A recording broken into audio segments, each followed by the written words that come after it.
Eu gostaria de ler com a igreja nessa noite o texto que se encontra em Tiago 1, do versículo 22 ao 25. Dessa vez eu não irei pregar nos primeiros versículos, mas eu vou usar os últimos para a meditação que o Senhor tem a nos trazer essa noite. Tiago 1, do versículo 22 até o versículo 25.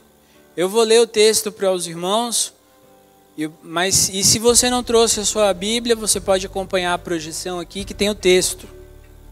Tiago 1, do versículo 22 até o versículo 25 diz assim. Eu vou começar um pouco do 19, mas o nosso texto básico é a partir do 22. O 19 diz assim: Meus amados irmãos, tenham isso em mente. Sejam todos prontos para ouvir, tardios para falar e tardios para irar-se, pois a ira do homem não produz a justiça de Deus. Portanto, livrem-se de toda impureza moral e de toda a maldade que prevalece e aceitem humildemente a palavra implantada em vocês, a qual é poderosa para salvá-los. Continuo. Agora é o texto que nós vamos estudar essa noite. Sejam praticantes da palavra e não apenas ouvintes, enganando-se a si mesmos. Repito, sejam praticantes da palavra e não apenas ouvintes, enganando-se a si mesmos. Aquele que ouve a palavra, mas não a põe em prática, é semelhante a um homem que olha sua face num espelho e depois de olhar para si mesmo, sai e logo esquece a sua aparência. Mas o homem que observa atentamente a lei perfeita, que traz a liberdade, e persevera na prática dessa lei, não esquecendo o que ouviu, mas praticando, será feliz naquilo que fizer. O versículo 23, ele começa na NVI como aquele que ouve a palavra, mas a tradução correta, só para nós termos aqui um acompanhamento, ela dá a entender que porque aquele que é ouvinte da palavra, mas não a põe em prática, é semelhante a um homem que olha sua face no espelho e de relance sai e não esquece da sua aparência. Vamos orar, meus irmãos? Querido Deus, amado Pai, bondoso Pai, ó Pai, que alegria estar aqui com os meus irmãos novamente para te servir, meu Deus. Nós fazemos isso, Pai, porque te adoramos, porque o Senhor é perfeito, porque o Senhor é bondoso demais conosco. Nós não merecemos tamanho amor. Essa noite, Pai, nós iremos entrar, estudar a Tua palavra, meditar sobre a Tua palavra e pedimos, Pai, que a Tua palavra inspirada venha até os nossos corações, Pai, e encontre morada. Transforma o nosso ser. Que o velho homem, Pai, possa ser a cada dia esquecido, morto, e que em nós, Pai, possa Cristo ser visto, Pai. Perdoa os nossos pecados. Somos indignos do Teu amor. Somos indignos, Pai, de Ti. Mas agradecemos, Pai, por tudo que o Senhor tem feito. Muito obrigado, meu Deus. Abençoe, Pai, esta igreja que está aqui neste lugar. Abençoe a Tua igreja, Pai. Cuida de cada um. O Senhor sabe, Pai, os problemas que eles passam. O Senhor sabe, Pai, muito mais do que os pedidos que foram colocados aqui. O Senhor conhece, Pai, cada um deles. E eu peço ao Senhor, seja gracioso com Teu povo. Seja misericordioso, Pai. Não nos dê o que nós merecemos, mas haja com graça com o Seu povo. Em nome de Cristo Jesus, o nosso Senhor e Salvador, que nós oramos, Pai, a Ti. Amém. Meus irmãos, essa semana eu comecei a ler uma coleção de meditações de um pastor americano chamado A.W. Tozer. E ele viveu de 1897 até 1963. E o livro que foi publicado tem o seguinte título: Homem, habitação de Deus. E um dos textos que ele traz, ele faz a seguinte afirmação com a pergunta a seguir: muitos que confessam sua fé em Cristo e então passam a fazer parte da comunidade de crentes, são pessoas que têm pouca alegria em seus corações, não têm paz em suas mentes e mesmo com boa aparência externa, não são melhores em termos morais que um cidadão comum de boa educação e que não tem interesse em religião e, é claro, não professa fé em Cristo. Mas por que é assim? Na sua resposta, Tozer argumenta que é possível que, além dessas pessoas terem um conceito inadequado de vida cristã e um entendimento imperfeito do caráter revolucionário do discipulado, é possível ainda que essas pessoas não compreendam que a verdadeira fé não é passiva, mas é ativa. A verdadeira fé não é passiva, mas ela é ativa. Só que depois de ler essa argumentação na meditação, eu ainda fiquei mastigando aquela resposta do Tozer por mais alguns dias. A verdadeira fé não é passiva, mas é ativa? Por acaso ele está tentando dizer aqui que eu esperar em Deus não é um sinal de verdadeira fé, mas é só a minha reação que é um sinal de verdadeira fé? Mas isso não contradiz a palavra de Deus? E aí eu fiquei pensando, e eu fui buscar orientação na palavra de Deus, e eu cheguei a esse texto que nós acabamos de ler hoje, e o entendimento que eu quero desenvolver com os irmãos nessa noite, ele é o seguinte: a verdadeira fé em Cristo, aquela fé que leva à salvação, que leva o homem a querer ser diferente daquelas outras pessoas que não foram alcançadas pelo sangue de Cristo, essa fé, ela não traz apenas uma transformação espiritual na vida da pessoa, mas ela também traz uma transformação moral e de testemunho diante desse mundo. E ela é ativa porque ela reflete Cristo, e Cristo se moveu primeiro para nos amar.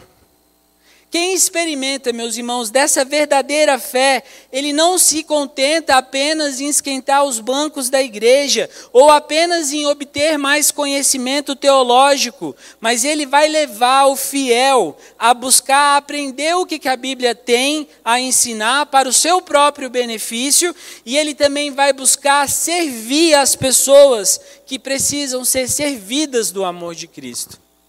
Ela é ativa, porque ela me leva a amar o meu próximo.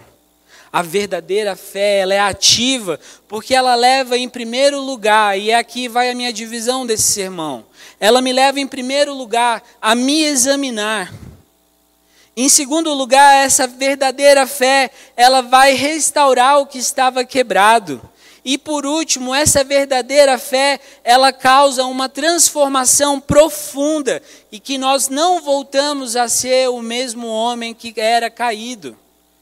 Então vamos lá, meus irmãos, o primeiro ponto da pregação dessa noite é o seguinte: a verdadeira fé, ela é ativa porque ela nos leva a nos examinar. Eu queria dizer para a igreja essa noite que não é suficiente você ouvir a palavra de Deus. Apenas ouvir. Nós precisamos agir no que ela nos fala a fazer, porque ela nos conhece com detalhes e ela nos mostra quem somos com uma riqueza de detalhes que o reflexo no espelho não mostra. Infelizmente, é verdade que muitas pessoas nas igrejas espalhadas pelo mundo, elas têm a ideia errada que basta ouvir um bom sermão ou participar de um bom estudo bíblico para que elas possam crescer em fé e aí obter as bênçãos do Senhor. E não é à toa que existem tantas pessoas que são presas a determinados pastores, a pastores eloquentes, a pastores de congressos, mas elas não são presas de fato ao verdadeiro pastor, Cristo Jesus. Warren Wiersbe, quando ele comenta esse texto, ele diz assim, essa frase me impactou muito. Muitos cristãos, eles enchem as suas Bíblias de marcações, mas as suas Bíblias nunca os marcam. Muitos cristãos têm a sua Bíblia toda rasurada, toda cheia de notas, mas a sua Bíblia nunca os marcou de fato. Queridos, se pensamos que somos espiritualmente desenvolvidos, maduros, porque nós ouvimos a palavra de Deus aos domingos, porque vamos a congressos, participamos da escola dominical e ouvimos, então eu digo a vocês que vocês estão criando uma situação de auto-engano e eu vou explicar o porquê. Veja bem, a verdadeira fé, ela é ativa e ela não é passiva. É porque ela nos leva ao autoexame. Quando você decide comprar um espelho para a sua casa, você não faz apenas com a ideia de deixar a casa, criar uma ilusão que a sua casa aumentou de espaço. Mas nós fazemos isso, nós compramos espelhos para as nossas casas, porque nós queremos nos ver, nós queremos nos examinar, queremos ver os detalhes dos nossos corpos, as imperfeições, porque após ver esses detalhes, nós queremos estar o mais bem arrumado possível diante do espelho. E Tiago, ele usa a ideia do espelho aqui nesse texto, figurando como se fosse a palavra de Deus, porque não há melhor meio de nos examinar, não há melhor meio de nos conhecer do que a palavra de Deus, do que a Escritura Sagrada. Nenhum espelho, por maior que seja, por mais limpo que ele esteja, nenhuma foto, ainda que ela tenha sido tirada pelo telescópio Hubble, nenhuma televisão de 4, de 8, de 9, de 10K, não vai revelar de fato quem você é, melhor do que a palavra de Deus. A palavra de Deus revela quem nós somos. É um espelho. Ela revela de fato quem nós somos.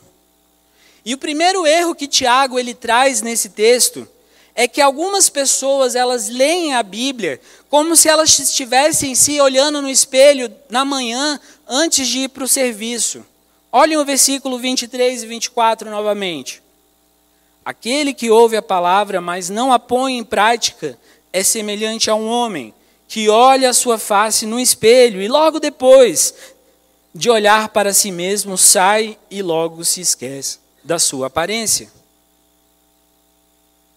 Essas pessoas, elas só olham de relance para ver se no geral elas estão bem arrumadas e aí elas seguem as suas vidas. E da mesma forma como algumas vezes nós fazemos isso diante do espelho, muitos cristãos, eles só olham de relance para a palavra de Deus.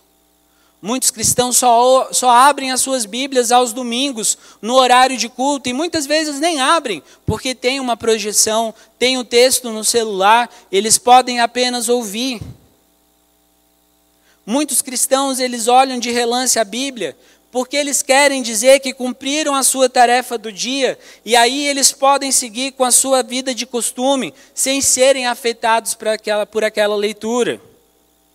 Muitas pessoas leem a palavra de Deus sem consciência do que elas estão lendo, apenas porque elas têm o objetivo de completar um exercício religioso do dia, do plano de leitura, mas sem um compromisso real com o que é lido. No final desse ano, nós celebramos aqui as pessoas que durante o ano de 2018 leram a palavra de Deus. Mas uma coisa que eu faço quando eu pergunto na minha leitura é: será que eu estou lendo apenas para completar um objetivo ou eu estou lendo para entender Deus e me conhecer através das Escrituras? A consciência, às vezes, da pessoa fica até pesada de ela ter passado aquele dia sem ler a Bíblia. Mas só que não é pelo motivo certo. A consciência deveria pesar porque elas leem a Bíblia sem cuidado. Você lê a Bíblia sem cuidado? Você lê a Bíblia às pressas, de relance, como se você estivesse se olhando no espelho para ir para o trabalho porque você está atrasado? No final das contas, meus irmãos, não importa se você faz a leitura em exatos 365 dias, mas se você leu e meditou a palavra de Deus em cada dia que você leu. Eu sou uma pessoa, a minha esposa, ela é fantástica, eu admiro a Adriana tremendamente, porque ela lê um livro, às vezes num dia ela já terminou um livro de 300 páginas, é incrível. Para que eu leia um livro dessa quantidade, eu preciso de pelo menos 2 semanas, porque eu leio o primeiro capítulo e eu vou pensar sobre o primeiro capítulo. Às vezes eu passo meses lendo um livro. Quando eu fui ler Senhor dos Anéis, então, foi mais de 2 anos lendo aquele negócio. Porque eu preciso meditar sobre a leitura. A minha esposa consegue entender, e eu acho que é isso que é o maravilhoso nela, porque ela lê rápido e entende o que ela lê. Mas no meu caso não, eu preciso ruminar a leitura. Preciso me lembrar do que foi dito, as palavras que foram colocadas, como elas foram colocadas. E às vezes, meus irmãos, eu começo a minha leitura e eu tenho 4, 5 capítulos para ler naquele dia, mas o primeiro texto que eu leio é o texto que eu fico ruminando a semana inteira. E eu leio aquele texto 5, 6 vezes, até que aquele texto faça sentido na minha alma. Será que nós temos lido a palavra de Deus com esse empenho? Não estou me colocando como exemplo, mas nós precisamos nos debruçar sobre a palavra de Deus. Não importa se você leva a sua vida inteira para ler uma vez a Bíblia, mas contanto que você leia a palavra de Deus de verdade. É importante. O segundo erro que Tiago aponta aqui nesse texto é que, além de olhar de relance, essas pessoas, rapidamente se esquecem do que elas olharam. E aí eu fico pensando que se elas ao menos olhassem com mais atenção, gastassem um pouco mais de tempo, o que elas notariam seria algo incrível, inesquecível.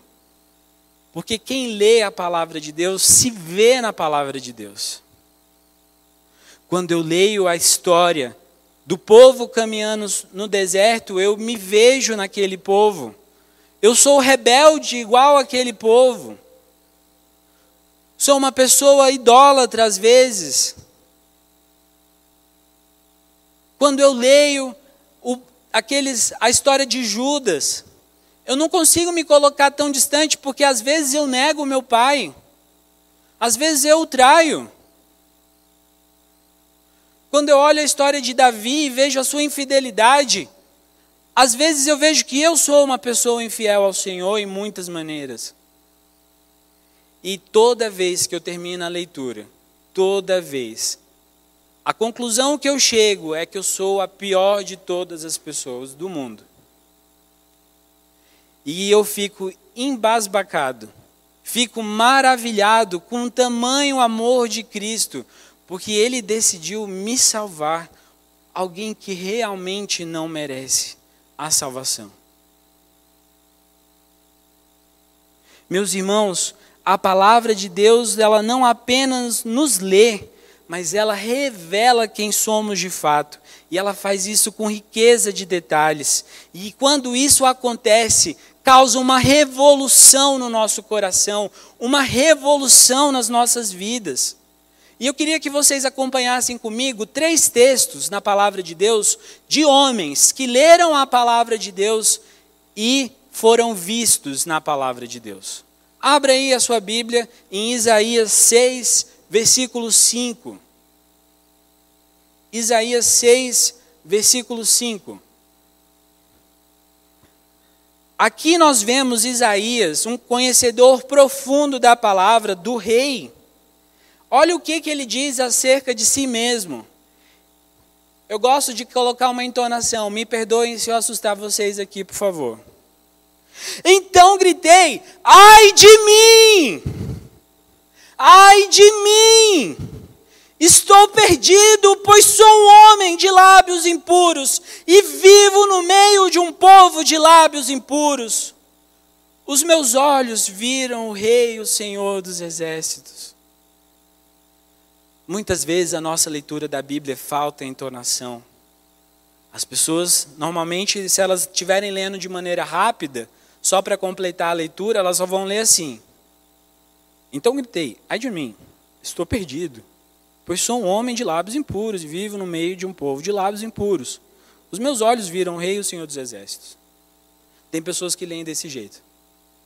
Mas a palavra, ela foi feita para ser lida com intensidade, para você entender o que o profeta realmente queria dizer. Ele sentia dor.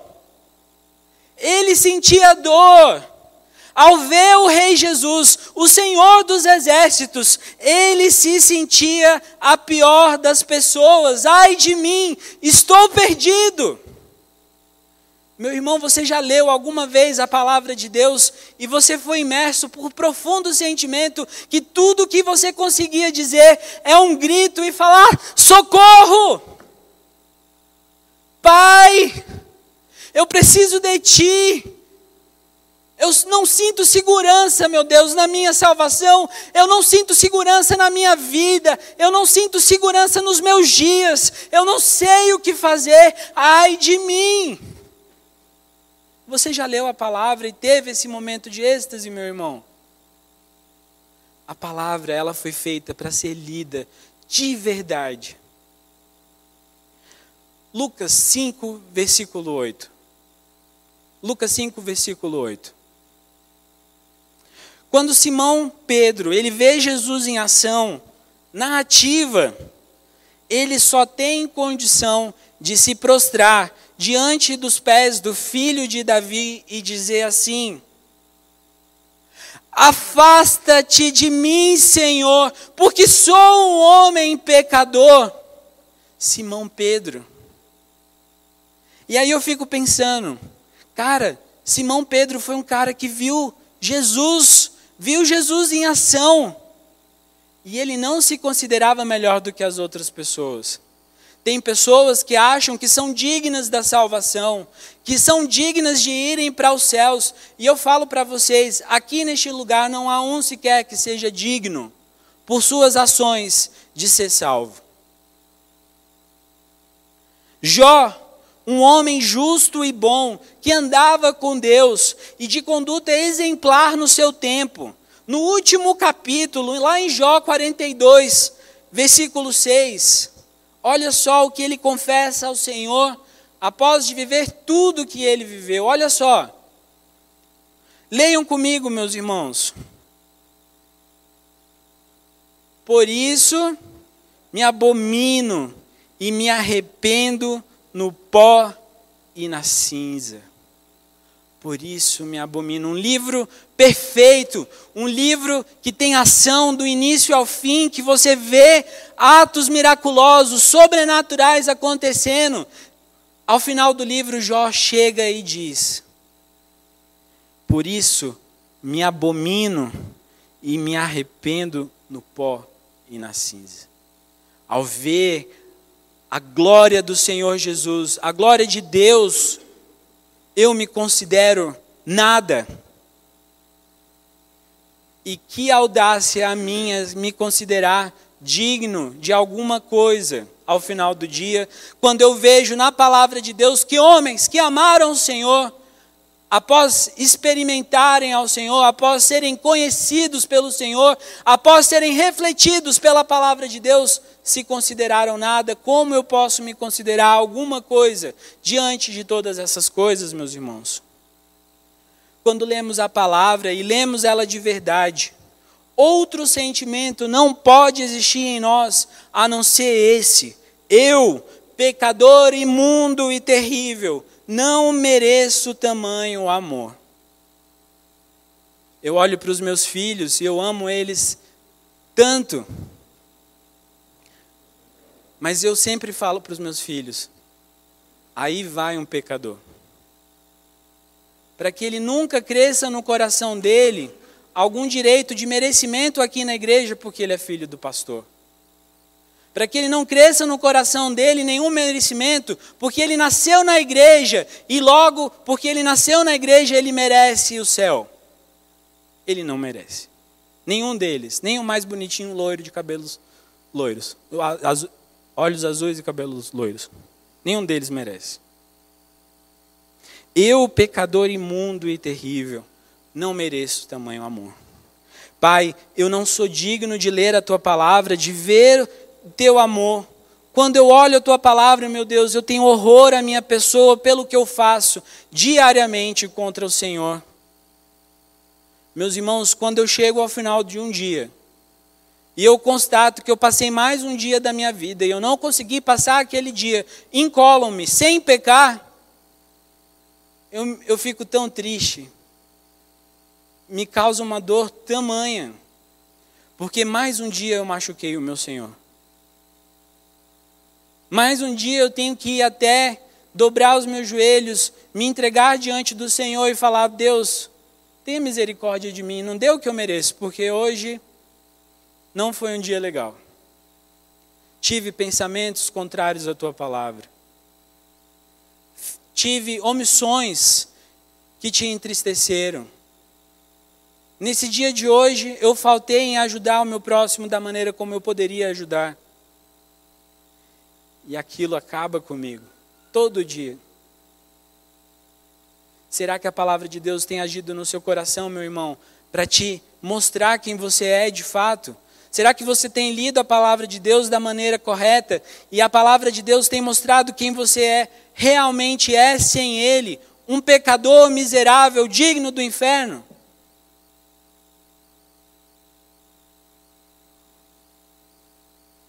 De fato, não há nada em mim que me justifique me considerar digno do Senhor.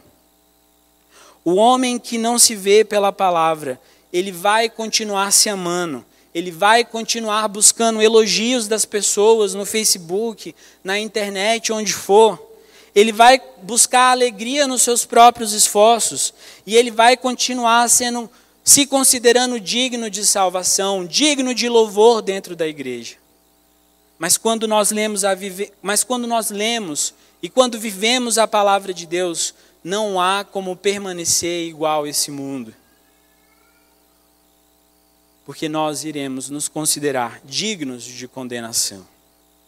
Aqueles homens e aquelas mulheres que viveram pelo Senhor, e é possível que você conheça alguém nesse perfil. Essa semana nós visitamos a Dona Maria Cavalcante. Eu estou aqui na igreja há 1 ano e eu só a encontrei aqui na igreja uma única vez. Então o pastor Marcelo, animado, bem disposto, falou: vamos lá, André. E a gente foi. Aí chamou a Lores, chamou a Dona do Carmo e a Roseli. E nós fomos até lá na Samambaia encontrar aquela mulher.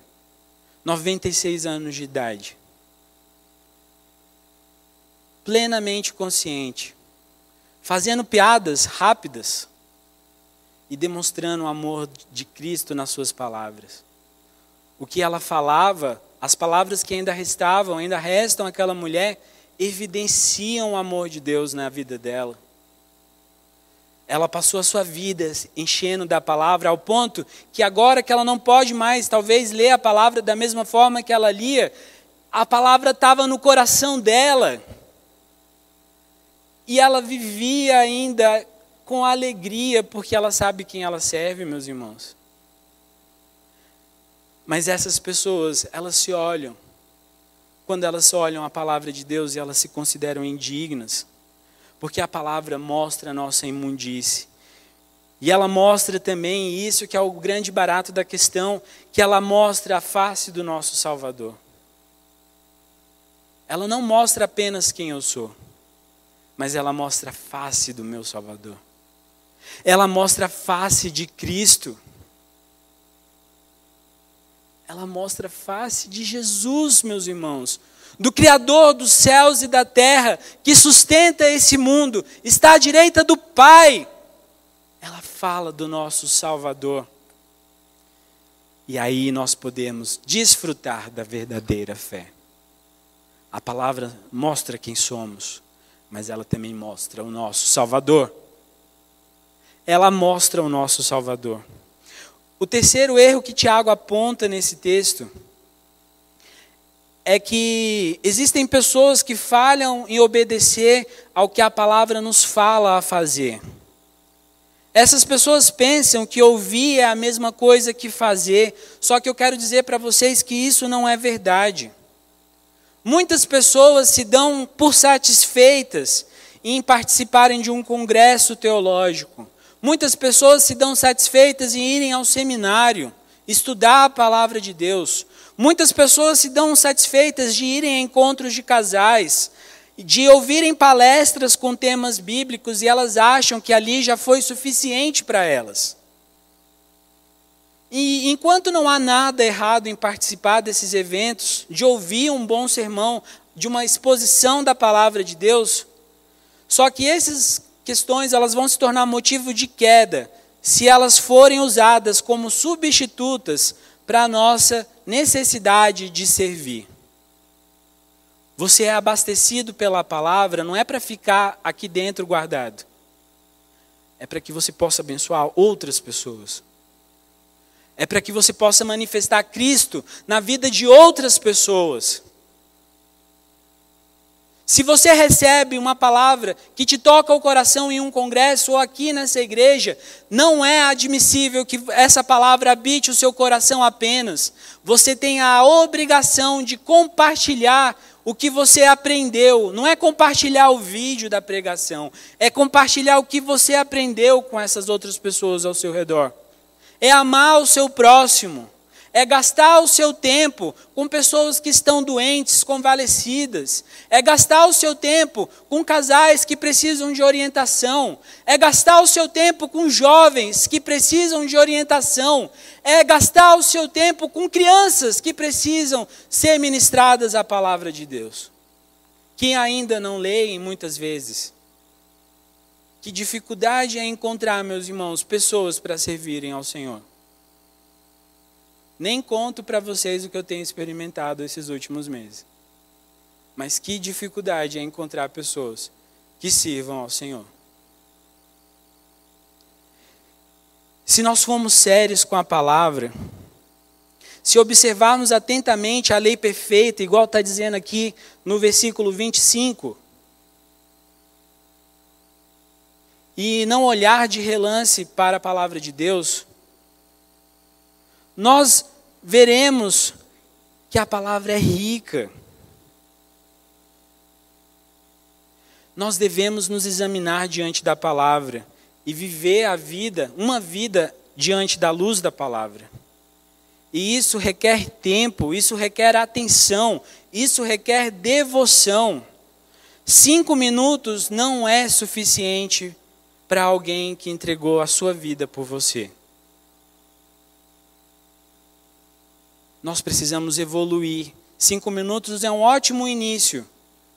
Se você tem 5 minutos de devocional, ótimo, mas o seu objetivo é ter uma vida de serviço ao Senhor, uma vida, um culto diário ao Senhor. O seu objetivo é servir ao Senhor em todas as oportunidades do dia. É servir ao Senhor o cara que olha o seu carro. É abençoar as pessoas próximas de você. Você tem essa obrigação de usar o que você aprendeu para que outras pessoas possam conhecer a Cristo. Chega de egoísmo, meus irmãos. Chega de egoísmo. Não tenha medo. Eu queria dizer outra coisa para os irmãos. Não tenham medo do que vocês vão descobrir sobre vocês quando vocês chegarem à palavra de Deus. Lembrem-se que as bênçãos garantidas na Escritura, elas não vêm apenas de uma leitura rasa, mas elas vêm de nossa ação com que Deus nos fala através da palavra.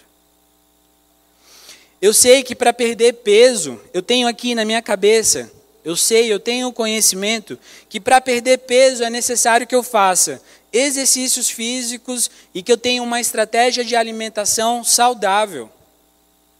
Eu sei que isso também vai levar tempo. Eu não vou perder 10, 20 quilos de um dia para o outro. A não ser que eu faça uma cirurgia plástica, mas aí ainda assim ainda vai demorar tempo. Mas se tudo que eu sei ficar apenas no plano do conhecimento, eu ainda vou continuar gordo. Vocês estão entendendo o que eu estou tentando dizer aqui? Se tudo que eu sei ficar apenas aqui, o meu problema não vai deixar de existir. Eu preciso sair da passividade. Eu preciso sair de uma vida passiva dentro da igreja. Eu preciso entrar em uma vida que é ativa, uma vida de serviço ao Senhor. Porque uma vez que eu sei o que eu devo fazer, uma vez que eu conheço o meu Salvador, então aí é hora de levantar e agir. Meu irmão, se você conhece o Salvador, se você já experimentou a alegria maravilhosa que é conhecer Jesus Cristo, se você tem o conhecimento na sua cabeça sobre o que a Bíblia fala, muitas vezes você que já está nessa igreja há mais de 20 anos, agora é hora de você levantar e agir. A verdadeira fé em Cristo Jesus, ao ser alimentada no campo das ideias, na leitura devocional, ela deve e vai continuar no campo das ações.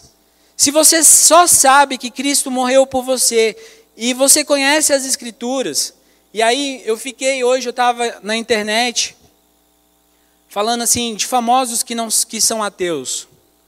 A maior parte dos famosos que são ateus, eles já tinham lido a Bíblia pelo menos 6 vezes. Aí eu fiquei pensando, caracas, isso aqui eu vou usar no sermão de hoje. 6 vezes, muitos deles leram a palavra de Deus toda, mais de 6 vezes. Muito que a maioria dos cristãos que eu conheço. Mas eles não leram as Escrituras de fato. Porque eles não foram lidos pela Escritura. Eles não se viram na palavra de Deus. Então, quando você sabe a palavra de Deus, quando ela está aqui na sua cabeça, então o que falta ao seu desenvolvimento espiritual, a sua santificação, a sua maturidade, é você arregaçar as mangas.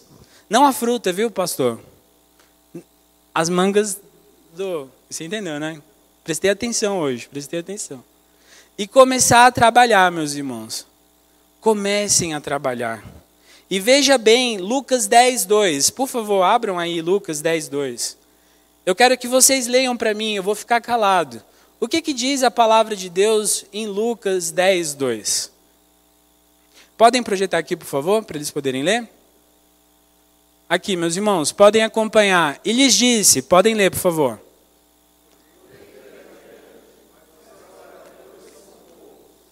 Até aí. A colheita é grande, mas os trabalhadores são poucos. E sabe por que são poucos? É porque são poucas pessoas que entendem a verdadeira fé, que a verdadeira fé ela é ativa e não passiva. A verdadeira fé ela é ativa e não é passiva, porque trabalho, meus irmãos, tem. Trabalho tem. Vocês querem ver essa igreja crescer? Saiam aí da sua posição de não estar fazendo nada na igreja. Vem trabalhar aqui com a gente para ver se essa igreja não vai começar a crescer. Se outras pessoas vão começar a conhecer a palavra de Deus, vai crescer. Eu sei que eu estou terminando o primeiro ponto. Caracas, pastor, você está terminando o primeiro ponto? Estou. Ainda faltam mais 2, mas são rápidos. Vamos para o segundo ponto, meus irmãos. O segundo ponto é esse. A verdadeira fé ela é ativa porque ela nos leva à restauração. E para falar desse ponto, eu quero contar uma história que está em 2 Samuel 12. O Senhor ele envia a Davi o profeta Natã. Vocês já ouviram essa história. E a história é a seguinte, se tem algum visitante aqui que nunca ouviu, eu quero contar essa história para você. 2 homens viviam numa cidade. Um era rico e o outro pobre. O rico possuía muitas ovelhas e bois, mas o pobre nada tinha, senão uma cordeirinha que havia comprado. Ele a criou e ela cresceu com ele e com seus filhos. Ela comia junto dele, bebia do seu copo e até dormia em seus braços. Isso não é muito higiênico, eu quero dizer isso. Era como uma filha para ele. Mas certo dia, um viajante chegou à casa do rico. E este não quis pegar uma de suas próprias ovelhas ou de seus bois para preparar-lhe uma refeição. Em vez disso, preparou o visitante a cordeira que pertencia ao pobre. Então, sabe aquela cordeirinha que bebia do copo do homem pobre? Passava germes para ele? Essa cordeirinha foi para o abate.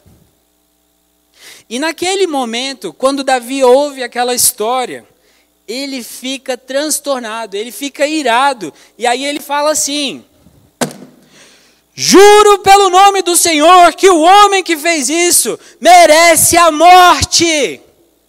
Eu fico imaginando aquele cara do Jornal Nacional, Cid Moreira, cantando, falando essa parte, né? Já ouviram a Bíblia audível pelo Cid Moreira? Não ouçam ela no carro à noite numa situação que não tem luz, dá medo. A voz dele é assim, bem... Mas juro pelo nome do Senhor que o homem que fez isso, ele merece a morte. E aí Natan, sabe o que Natan faz? Ele aponta o espelho para Davi. Ele aponta o espelho para Davi. E ele fala assim, ó, Davi, o Senhor diz, a palavra de Deus diz assim. Assim diz o Senhor, o Deus de Israel. Eu o ungi rei de Israel e o livrei das mãos de Saul. Dei-lhe a casa e as mulheres do seu senhor. Dei-lhe a nação de Israel e Judá. E se tudo isso não fosse suficiente, eu lhe teria dado mais ainda. Por que você desprezou a palavra do Senhor, fazendo o que ele reprova? Você matou Urias, o hitita, com a espada dos amonitas e ficou com a mulher dele. Por isso a espada nunca se afastará de sua família, pois você me desprezou e tomou a mulher de Urias, o hitita, para ser sua mulher. Assim diz o Senhor. Natan colocando novamente o espelho diante de Davi. De sua própria família trarei desgraça sobre você. Tomarei as suas mulheres diante dos seus próprios olhos e as darei a outro, e ele se deitará com elas em plena luz do dia.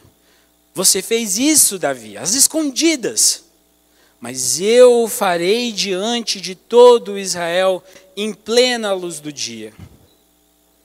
O que é maravilhoso aqui, meus irmãos, é que após Davi ser examinado, ser autoexaminado pela palavra de Deus, Davi, ele reconhece que ele é um pecador de fato.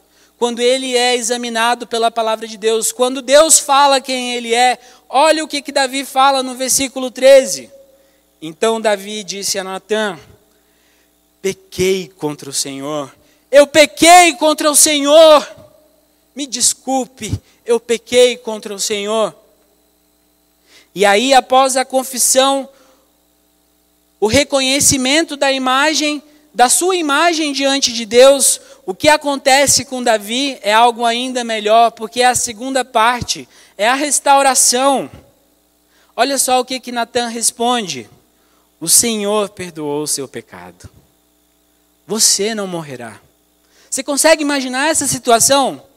Você consegue imaginar o momento que está ali Natan e Davi, os dois provavelmente sozinhos, e aí Natan fala, você merecia a morte. O Senhor diz isso, mas o Senhor te perdoou. Você não morrerá. Quando eu me olho na palavra de Deus, eu me vejo como Davi se viu. Mas eu vejo também um Deus misericordioso e bom, que fala que eu não vou morrer. Ele me salvou. Ele salvou a você. Ele salvou cada um daqueles que confessam como Cristo, Salvador. Então, eu quero dizer para os irmãos que a palavra de Deus, ela não expõe apenas o que nós somos à escondida, o que os nossos olhos não veem ou não querem ver, mas ela também, ela garante perdão e limpeza do nosso coração. A restauração, ela é garantida pela palavra de Deus. E eu quero dizer para você que isso não é algo passivo. Não é algo que acontece sem ninguém se mover. É algo ativo. Exige uma ação. Deus age para nos renovar. Ele age para nos salvar.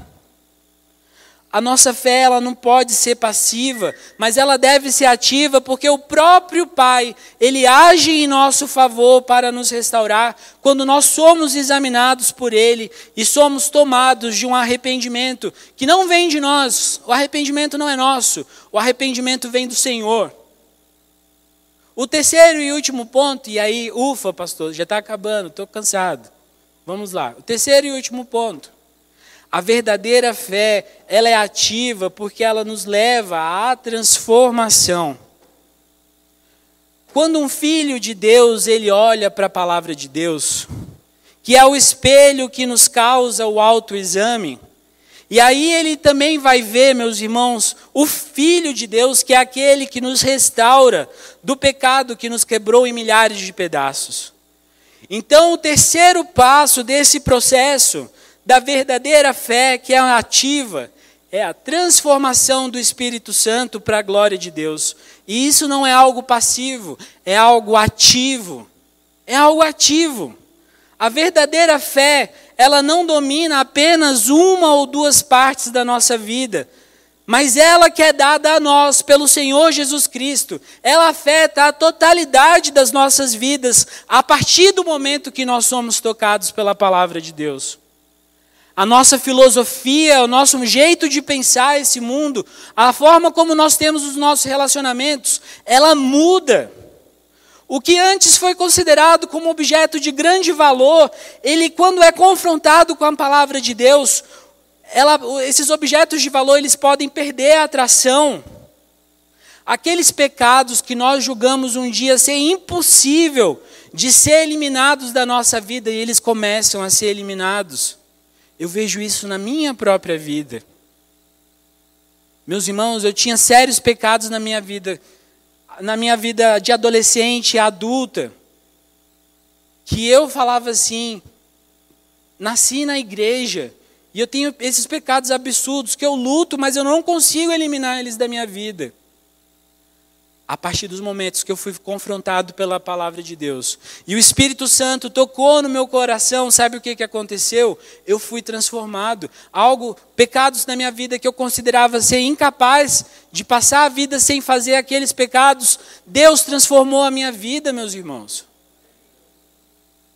Hoje eu posso dizer que eu sou como aquelas pessoas do AA que falam assim, eu estou há 2, 3, 4, 5 anos sem pecar. Porque Deus tem me sustentado. Porque a palavra de Deus tem me regenerado, tem me transformado. E isso é crescimento, isso é santificação, isso é maturidade no Senhor. Você pode dizer que pecados na sua vida já não têm se manifestado durante muito tempo, porque a sua confiança em Deus tem crescido. Porque a sua fé em Deus tem evoluído. Isso é sinal de uma verdadeira fé. Isso é sinal de uma fé que está em evolução, que está em crescimento.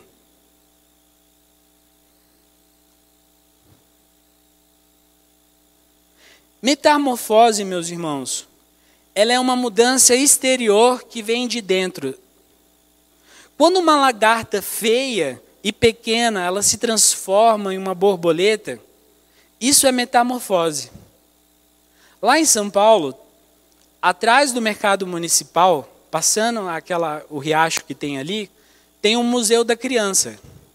E eles têm um borboletário lindo. Quando vocês forem a São Paulo, não deixem de ir nesse borboletário. E lá você vê aquelas larvas, um tanto de larvas, feia que adora, uns negócios assim pequeno, horrível, que dá vontade de pisar, assim, que negócio feio. Mas é que quando você vê uma borboleta saindo, se transformando, você fica assim, caracas, Deus é bom, olha o que Ele faz. Ele faz de algo feio, algo lindo. E eu acho que Deus, Ele dá essa experiência para nós, seres humanos, de presenciar a metamorfose de uma borboleta, para ver o que Ele faz conosco.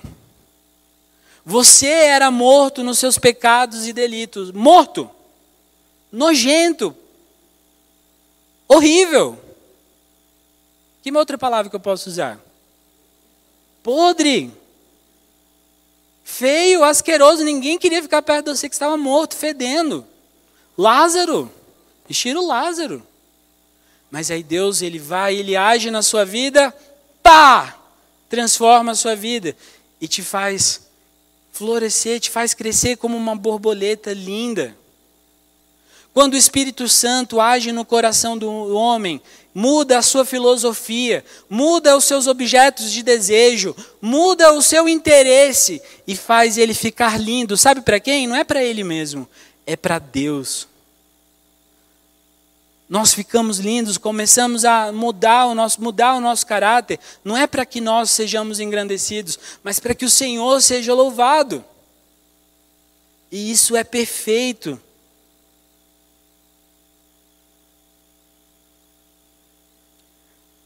A glória de Deus, ela é revelada, e isso é transformação causada pela verdade, pela verdadeira fé em Cristo Jesus.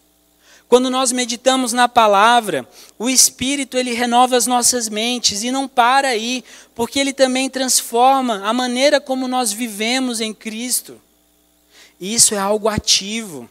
A fé é ativa, a fé não é passiva. Leiam comigo o Salmo 139, versículos 23 e 24. Tem até uma música baseada nesse salmo.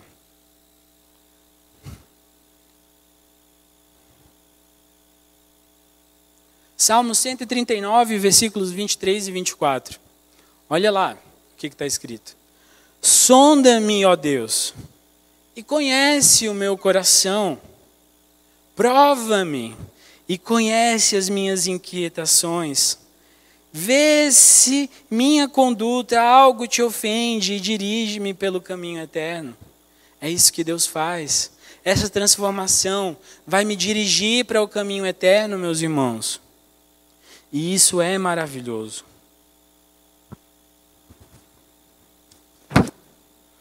Ontem eu tive uma conversa com um tio muito amado meu, e ele é pastor também. E ele me disse que a transformação, que a metamorfose, nem sempre acontece de maneira suave. Muitas vezes a transformação ela acontece através da dor. Mas ela acontece através da dor para que nós possamos ser transformados em algo melhor do que nós somos. O sofrimento que é vivido na liderança pastoral, de um ministério, de uma casa, no trabalho, com a saúde, entre os amigos de longa data, e em situações que muitas vezes nós julgamos estarem controladas e seguras, às vezes esse sofrimento pode ser o Senhor transformando, nos moldando segundo a imagem de Cristo. O crente em Deus, ele é como um migrante, não um imigrante, como um migrante. Ele sai de uma terra perdida e sem esperança, porque não existe vida nessa terra, e aí ele adentra um novo lar onde Cristo é o Senhor e cuida providencialmente do seu povo. Todos que confessam essa verdadeira fé em Cristo Jesus são transformados do velho homem para um novo homem habitado por Deus. E essa transformação nem sempre é suave. Você será confrontado pelos da sua casa, pelos da sua própria igreja. Você será confrontado pelas pessoas no seu trabalho. As pessoas te deixarão sozinhas. Em outra meditação do Tozer, e aqui eu estou concluindo já, ele diz que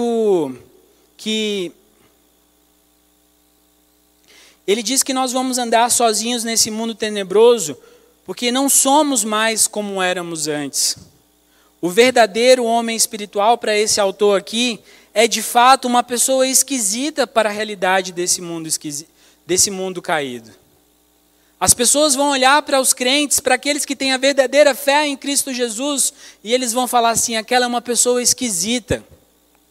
Aquela é uma pessoa doida. Como assim ela pode fazer isso? Como assim ela pode viver dessa maneira? Só que aí o Tozer ele conclui que essa pessoa não vive para si mesmo, mas ela vive para promover os interesses de Deus. Pois ainda que ela entregue toda a sua vida, ela não vai ter feito nem 0,000000001% do que Cristo fez por ela na cruz. O mundo não entende isso e nós somos taxados de esquisitos por isso. Essas pessoas não compreendem o amor de Deus. Eu vou terminar com uma última frase que é essa aqui, ó. A fraqueza de muitos cristãos modernos é que eles se sentem muito confortáveis, muito em casa neste mundo. Em seus esforços para alcançar um ajuste tranquilo à sociedade, não regenerada, eles perderam seu caráter peregrino e se tornaram uma parte essencial da própria ordem moral contra a qual eles são enviados para protestar. Será que você tem se sentido confortável com esse mundo? Esse mundo é confortável às suas necessidades? Questione-se nesse momento. Esse mundo é confortável às suas necessidades? Ele atende todas as suas necessidades? As viagens que você faz, os bens que você tem, as roupas que você veste, elas satisfazem a sua alegria, a necessidade por felicidade? Esse mundo tem te satisfeito, meu irmão? Cristo não morreu para que nós ficássemos cômodos, acomodados a esse mundo. Ele não morreu para que nós sentíssemos confortáveis com esse mundo caído. Ele não morreu para que nós nos colocássemos os nossos esforços para parecer com esse mundo. Porque muitas pessoas, elas jogam todo o seu esforço para ficarem iguaizinhas a esse mundo. Usam as mesmas roupas sempre, falam do mesmo jeito, agem do mesmo jeito que o mundo age, assistem às coisas que o mundo faz, mas não vive uma vida moldada pela palavra de Deus. Cristo não morreu para que a nossa fé fosse tratada com desprezo, com olhares de relance à palavra de Deus. Cristo não morreu para que você lesse a palavra de Deus 5 minutos e depois colocasse ela para ficar empoeirada novamente. Cristo morreu para que você entregasse toda a sua vida por Ele, porque Ele entregou toda a sua vida por você. Ele entregou toda a sua vida por você. Cristo não morreu para que o povo dessa igreja esquente os bancos dessa igreja aos domingos. Vou usar uma palavra, uma interjeição da minha tia. Eia, vamos trabalhar, meus irmãos. Eia, vamos servir ao Senhor com todo o nosso coração e alma. Que vocês leiam a palavra de Deus e sejam lidos por ela. Que vocês tenham uma leitura correta das Escrituras e que as Escrituras examinem os seus corações. O meu desejo, a minha oração é que vocês sejam renovados pelo poder de Cristo Jesus e sejam transformados para a glória de Cristo, como a borboleta é transformada de algo muito feio. É para a glória de Deus que nós fazemos isso. Meus irmãos, que Deus abençoe a sua semana. Vamos orar? Abaixe a sua cabeça. Querido Deus, grande Pai é o Senhor. O desejo, Pai, do meu coração não é ser engrandecido em nenhum momento, mas apenas que a Tua palavra, Pai, mude de fato os corações daquelas pessoas que estão aqui hoje e precisam, Pai, ouvir a Tua palavra e viver a Tua palavra. O Senhor conhece o coração de cada um dos que estão aqui, Pai. O Senhor conhece o coração de cada um que está lendo a palavra de Deus nesses momentos, Pai, nesses dias. Que cada um, Pai, que está estudando a Tua palavra com dedicação, não faça apenas para completar o plano de leitura, mas que eles façam, Pai, para buscar conhecer o Senhor, para serem reconhecidos em Ti, Pai. Perdoa os nossos pecados, meu Deus. Transforma a vida dessa igreja, meu Pai. Que a Tua palavra, Pai, invada os nossos corações, Pai. E como vasos, Pai, o Senhor nos quebre e faça novos vasos, Pai, para serem usados para o Senhor, meu Deus. Transforma a vida dessa igreja, Pai. Transforma os nossos conceitos errados da Tua palavra. Que a Tua palavra, Pai, tenha mais valor, Pai, que os métodos desse mundo, meu Pai. Que a Tua palavra, Pai, seja a única regra de fé e prática do Teu povo. E que o Teu povo pare de ter os achismos, Pai, mas passe a encontrar a Tua verdade pela forma que ela está expressa na Tua palavra, meu Deus. Recebemos a revelação de Ti, Pai. A melhor de todas as revelações, Pai, é pela Tua palavra. Nós aguardamos a Tua volta, porque está escrito na Tua palavra que o Senhor vai voltar. Que Cristo voltará para nos tirar deste mundo tenebroso, Pai. Ó meu Deus, que o teu povo tenha um desejo ardente a cada manhã de pedir a tua volta, Pai. Vem Jesus. Maranata, Pai, vem Jesus. E me livra, Pai, deste mundo caído. Livra o teu povo, Pai, deste mundo caído. Que sejamos conhecidos, Pai, não pelas nossas profissões, não pelos nossos filhos, pelos nossos cônjuges, mas que possamos ser conhecidos, Pai, como uma pessoa que amou Deus, amou o Senhor até as últimas consequências. Verdadeiros cristãos registrados no livro da vida como pessoas que viveram para o Senhor, Pai, de total entrega. Que eu possa servir o meu próximo, Pai, e te amar. Porque o Senhor é belo, meu Deus. Te amamos, Pai. Perdoa os nossos pecados, em nome de Cristo Jesus. Amém.